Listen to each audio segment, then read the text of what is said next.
పురాతనంగా ఉన్న దేవాలయము జీర్ణోద్ధారణకు వచ్చిన తర్వాత పునర్నిర్మాణం జరిగినది. ఈ నిర్మాణం అనంతరం మళ్ళీ విగ్రహ ప్రతిష్టా కార్యక్రమాల కోసం ఇప్పుడు మీరందరూ కూడా మీరు అందరం కూడా ఇక్కడ వెళ్ళవలసి వస్తున్నారు. ఇదొక మహా అవకాశం. మాకు కానీ మీకు కానీ ఆ భగవంతుని అనుగ్రహంలో మనం అందరం కూడా ఇక్కడ కలిసి ఆ స్వామివారి అనుగ్రహం వలన ఇక్కడ కలిసిన మనందరికీ కూడా ఒక మంచి విషయం తెలుసుకున్నాం. ఎక్కువ సమయం తీసుకోకుండా మనకి ఐశ్వర్యం ఇవ్వాలన్నా ఆరోగ్యం ఇవ్వాలన్నా మృత్యుంజయేశ్వరుడు అంటారు. మృత్యు మన దగ్గరికి రాకుండా ఉండాలన్నా ఈశ్వర దగ్గరికి రావాలి. మీ అందరికీ తెలిసేటప్పుడు శివుడు ఆజ్ఞ లేని సేవ కూడా ఉంటుంది. మీ అందరికీ తెలిసా తెలియదు, అందరికీ తెలిసే ఉండాలి. అంటే ఈశ్వరుని ఆజ్ఞ లేని చిన్న సేవ కూడా మనకు ఉంటుంది. అంటే ఆయన ఆజ్ఞ లేని మనందరం కూడా ఇక్కడ ఈ విధంగా కలవాలి. ఆయన ఆలోచన ముందు కనబట్టే మనందరం ఇక్కడ ఇవాళ కలవడం జరిగింది.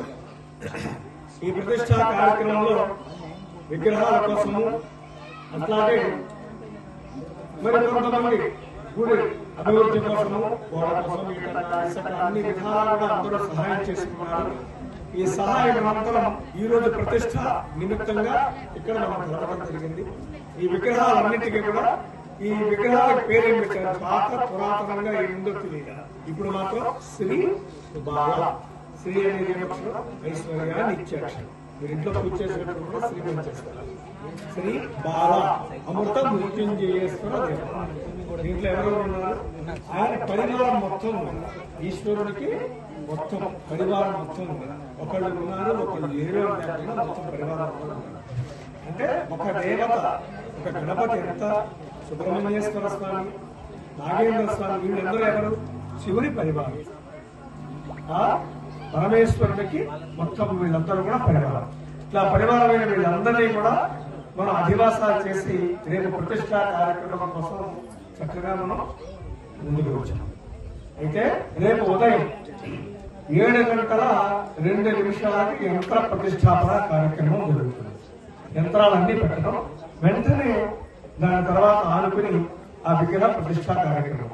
ఇదంతా అవ్వటానికి 3-3.5 గంటల సమయం, అంటే 10-10:30 సమయం అయిన తర్వాత వాళ్ళు పనంతా అయిన తర్వాత ప్రాణ ప్రతిష్టాపన కార్యక్రమం. ఆ విగ్రహాలన్నిటికీ తేజస్సు, ఆ తర్వాత ప్రాణ ప్రతిష్ట, ఆ తర్వాత నేత్రోలు మేళం. విగ్రహాలన్నీ మీకు కళ్ళు కనిపించకుండా ఇట్లా ఒక మైనం పెట్టి ఉంది. వాటిని అన్నింటినీ కూడా నేత్రోలు మేళం. ఇట్టి కార్యక్రమాలన్నీ జరిగిన తర్వాత పునః ఇక్కడికి వచ్చి ఆ ఉత్సవ విగ్రహాలు ఇచ్చిన దాతలు ఉన్నారు. అలాగే ఇక్కడ మీరు ప్రధానంగా విగ్రహించిన దాతలు కూడా ఉన్నారు. మల్లికార్జున గారి దంపతులు ఒంగోలు నుంచి వచ్చారు. ఇంకెవరైనా ఉంటే ఆ దాతల్ని కూర్చోబెట్టి ఆ శాంతి కళ్యాణ మహోత్సవం జరుగుతుంది. ఇప్పుడు రేపు ఉదయం కార్యక్రమాలు, రేపు చివరి రోజు కార్యక్రమాలు, మహాపూర్ణావతి, బలిహరణలు, శాంతి కళ్యాణంతో వేదాశీర్వచనంతో రేపు కార్యక్రమాలు జరగదు. చాలా భక్తి శ్రద్ధలతో ఈ సభటూరు గ్రామ వాస్తవులు అందరూ కూడా భక్తి శ్రద్ధలతో కార్యక్రమాలు వచ్చారు. రేపు ఉదయం 7 గంటల నుంచి కార్యక్రమం ప్రారంభం.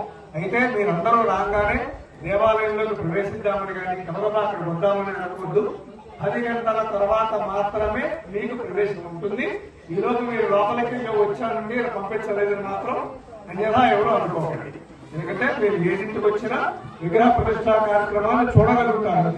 లోపలికి ఎవరిని కూడా ఉండదు. ప్రాణ ప్రతిష్టాపన అయిన తర్వాతే మీరు అందరికీ దర్శనం అనేది ఉన్నది. ఓం యోగైతాం బ్రహ్మణో వేదామృతేనావృతాం పురే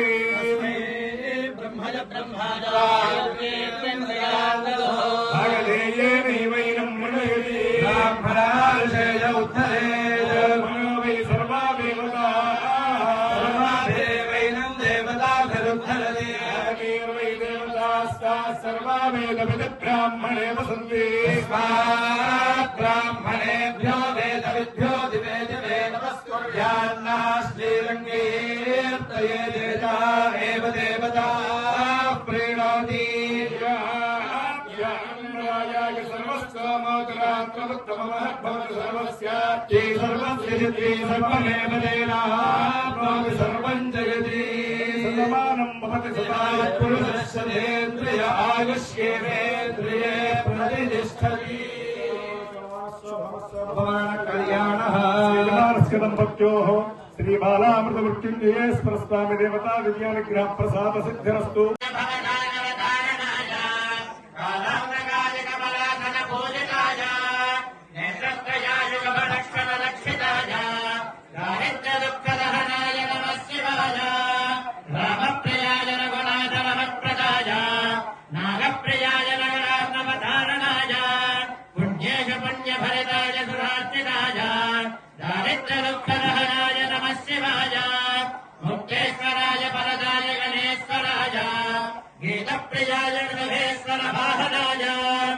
మాదంగధర్మవదనాయ మహేశ్వరాయ దారిద్ర్య దుఃఖదహనాయ నమః శివాయ దారిద్ర్య దుఃఖదహనాయ నమః శివాయ దారిద్ర్య దుఃఖదహనాయ నమః శివాయ.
पंचदश